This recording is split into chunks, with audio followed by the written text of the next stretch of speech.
Hello दोस्तों, PV classes में आपका फिर से स्वागत है। इसमें हम पार्ट 1 संख्या पद्धति नंबर सिस्टम जो कि क्लास 9th के लिए प्रश्नावली 1.1 को कराने वाले हैं। दोस्तों अब ट्यूशन की कोई ज़रूरत नहीं है दोस्तों, तो मन लगाकर कॉपी पेंसिल लेकर बैठें और नोट डाउन करते रहें। तो चलिए शुरू करते हैं। पहला क्वेश्चन है आपका, क्या शून्य एक परिमेय संख्या है? क्या इसे P/Q के रूप में लिखा जा सकता है जहां P और Q पूर्णांक है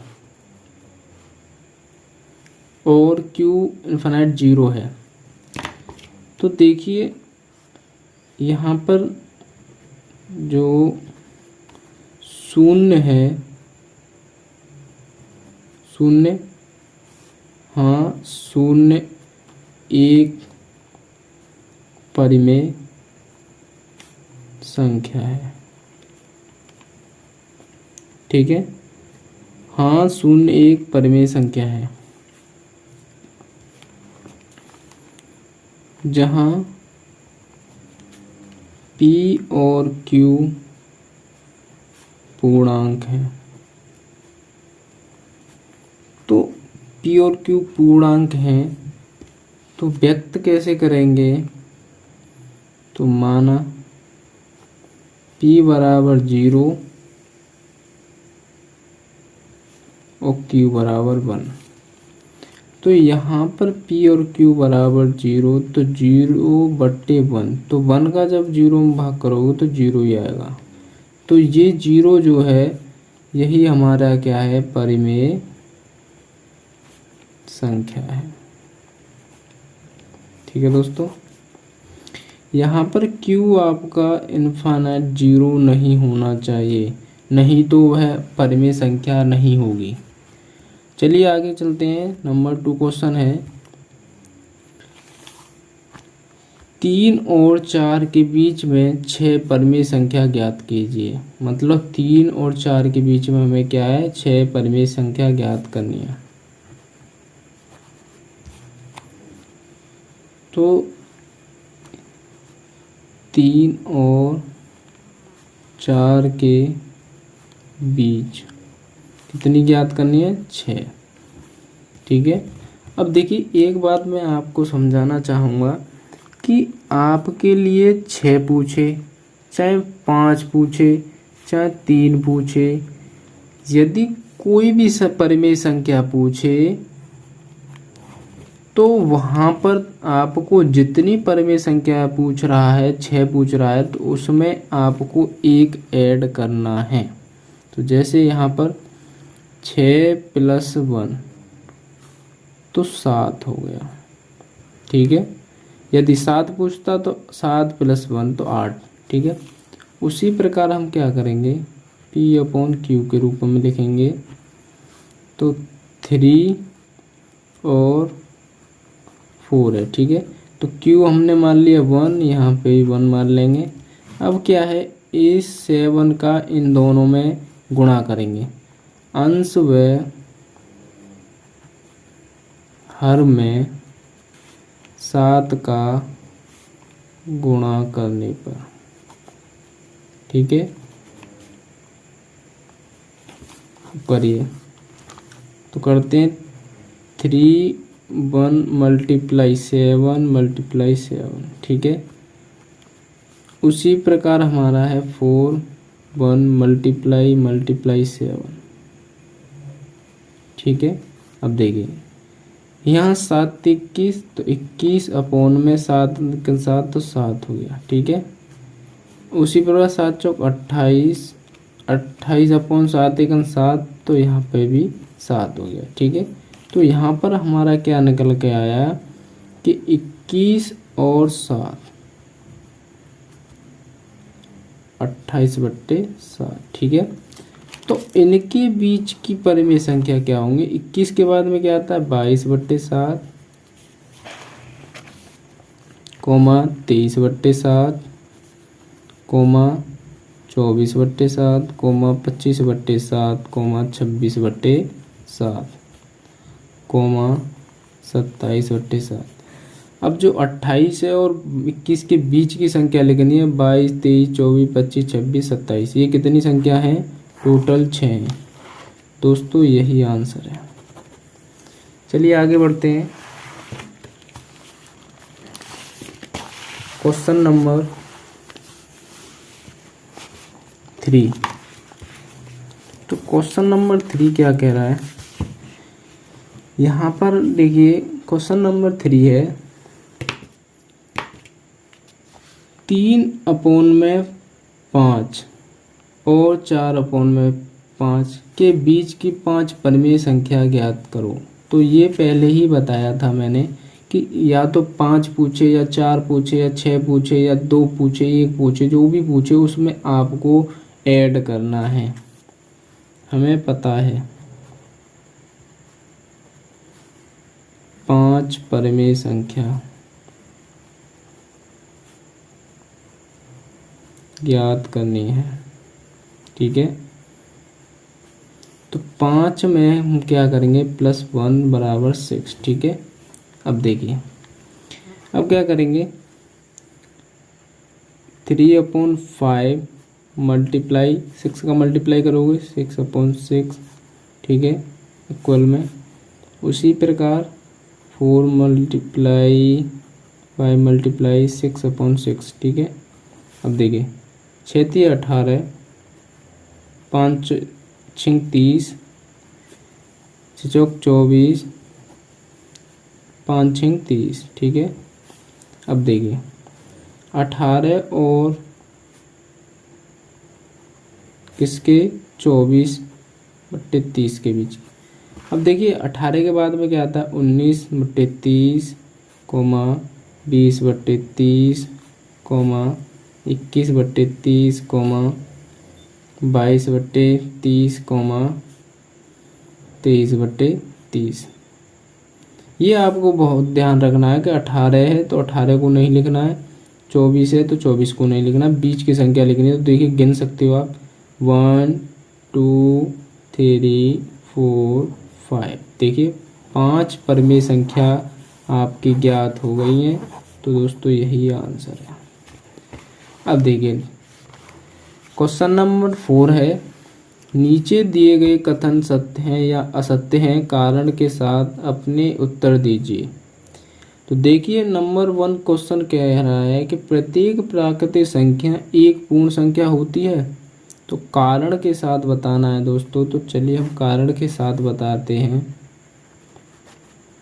सत्य है वैसे कि हाँ यह क्या है, हमारी एक पूर्णांक संख्या हो सकती है। जैसे प्राकृतिक संख्या क्या होती हैं? मान लीजिए n बराबर क्या है? 1, 2, 3, इनफाइनाइट, ये होती है, ठीक है।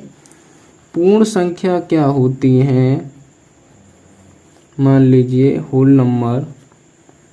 अगर 0 ऐड कर दिया जाए प्राकृतिक संख्याओं में तो हमारी होल नंबर बन जाती हैं। तो इन दोनों में हमारी देखिए 0 0 हमने ऐड किया है, शामिल किया है, उसके बाद में हमारी क्या है? पूर्ण संख्या बन रही है। तो इसी प्रकार यह हमारा सत्य है, क्योंकि पूर्ण संख्या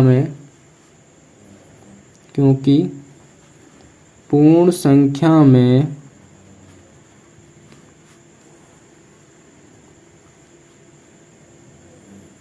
सम्मिलित प्राकृतिक संख्या को शामिल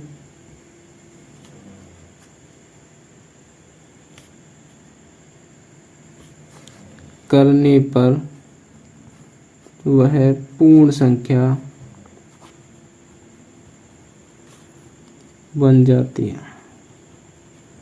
तो इसलिए यह कथन क्या है? सत्य है दोस्तों। अब उसी प्रकार है नंबर 2, प्रत्येक पूर्णांक एक पूर्ण संख्या होती है। तो देखिए मान लीजिए कारण देते हैं। देखिए प्रत्येक पूर्णांक क्या होती है? पूर्णांक में जो है एक साइड तो ऋणात्मक होती है संख्या और दूसरी साइड धनात्मक होती है, ठीक है। और जैसे मान लीजिए 0, 1, 2, 3, 4, ठीक है। इधर मान लीजिए -1, -2, -3, -4, तो ये पूर्णांक हैं, ठीक है। उसी प्रकार आपका पूछ रहा है कि पूर्णांक एक पूर्ण संख्या। अब देखिए पूर्ण संख्या तो देखिए प्लस की होती है पूर्ण संख्या। अब मान लीजिए पूर्ण संख्या क्या होंगी, तो देखिए 0, 1, 2, 3, n ये होती है ना। तो देखिए एक ही कंडीशन बन रही है कि ये प्लस की होती है पूर्ण संख्या, माइनस की नहीं होती है, ऋणात्मक नहीं होती है। इसी कारण यह हमारा क्या है, असत्य होगा। क्या है, असत्य होगा, क्योंकि प्रत्येक पूर्णांक एक पूर्ण संख्या नहीं हो सकती है, क्योंकि ऋणात्मक नहीं होती है।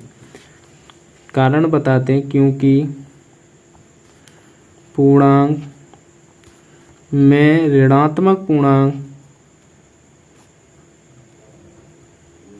भी होते हैं, जबकि पूर्णांक संख्या में ऋणात्मक नहीं होते, ठीक है। इसलिए यह हमारी असत्य होगा, ठीक है दोस्तों। कथन यह क्या होगा, असत्य होगा। प्रत्येक पूर्णांक एक पूर्ण संख्या नहीं हो सकती है। उसी प्रकार नंबर 3 है कि प्रत्येक परिमेय संख्या एक पूर्ण संख्या होती है, तो यह प्रत्येक परिमेय संख्या भी एक पूर्ण संख्या नहीं हो सकती है। कैसे, मान लीजिए नंबर 3 में परिमेय संख्या क्या है, परिमेय संख्या रेशनल नंबर क्या होते हैं, P/Q के रूप में जो भी संख्या लिखी जाए वह हमारी 3/2 है, 4/2 जो भी हो वो हमारी परिमेय संख्या कहलाती है। पूर्ण संख्या आपने पढ़ी है। पूर्ण संख्या क्या होती है कि पूर्ण संख्या हमारी होती है, पूर्ण संख्या देखिए पूर्ण संख्या जो W बराबर होती है 0, 1, 2, 3 ये होती है, ठीक है। अब देखिए यहाँ पर आपकी माइनस में 3/2 भी हो सकता है भाई परिमेय संख्या में, √2 भी हो सकता है, कुछ मतलब ये अपरिमेय संख्या कुछ भी हो सकता है। तो परिमेय संख्या पूर्ण संख्या नहीं हो सकती है। अब देखिए कारण मैं बताता हूँ। परिमेय संख्या में अन्य कई प्रकार की संख्या आती है, और जबकि पूर्ण संख्या में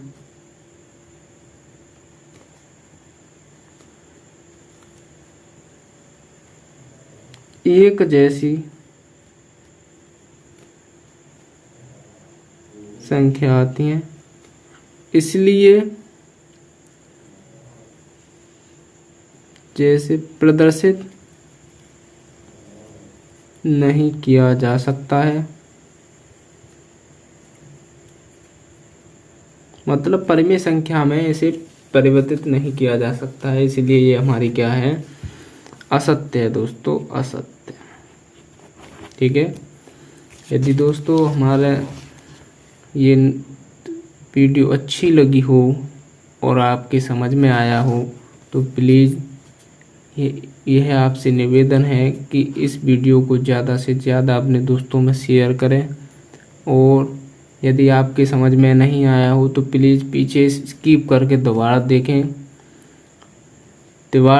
जब तक आपके समझ ना आए कॉन्सेप्ट, जब तक आप देखते रहें। बहुत ही